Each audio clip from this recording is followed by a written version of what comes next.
So we met elements in the previous introduction of the periodic table. And elements are those basic building blocks of the universe. There's about 110 different types. You can think of them as Lego blocks, but they're not really Lego blocks. They exist as something we call atoms, and I'm sure you've heard of atoms before. Atoms are incredibly tiny. They're so tiny that you probably can't even wrap your head around how tiny they even are. But it's okay to have a mental image of an atom as a little tiny round ball. Now, are atoms really little round balls? No, they're not. They probably don't look like that at all. And in chemistry, they'll give you some more detailed ideas about how atoms are actually structured. But for biology, it's good enough to think about atoms as little round balls. And so to build a cell or a living thing, we're going to take a whole bunch of atoms and we have to join them together. And when you take different types of atoms and stick them together in different ways, you create something that you call a compound. So on this diagram, there are some pictures of compounds using balls to represent the atoms that the compounds are made from. So for example, see if I can make my pen work again. Up here,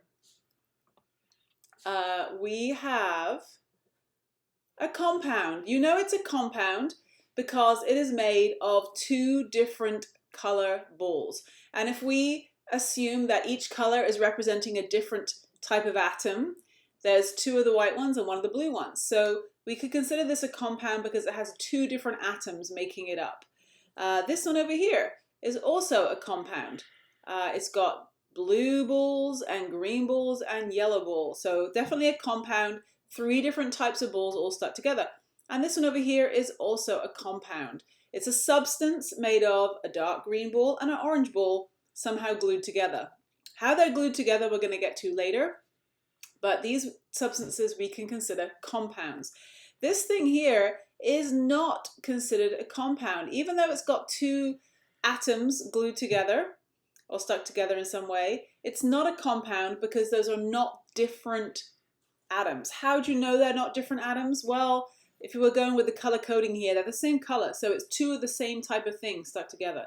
You got to have at least two different types of things, two different types of atoms in a substance for it to be considered a compound. So now we're going to look up here at these formulae. So these are, I'm sure you've seen this kind of thing before, a chemical formula.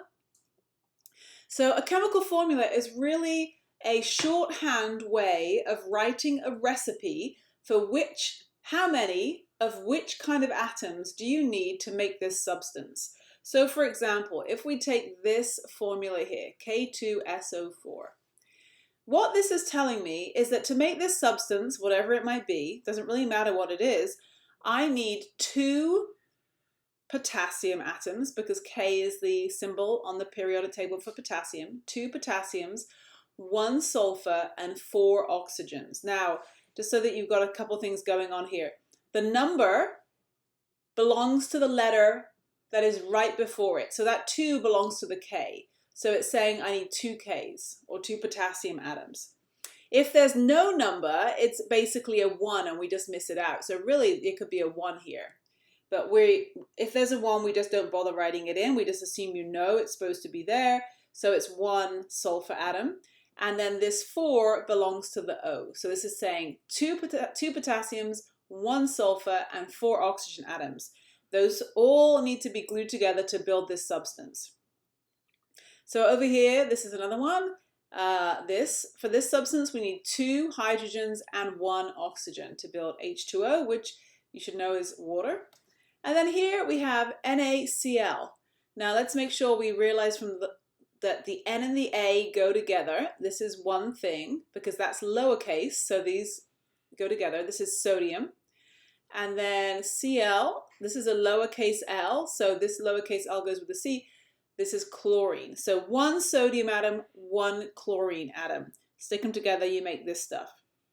So that's how you decipher these chemical formulae. Now take a little bit of time here and see if you can match up, which of these diagrams matches up to which of these formulae.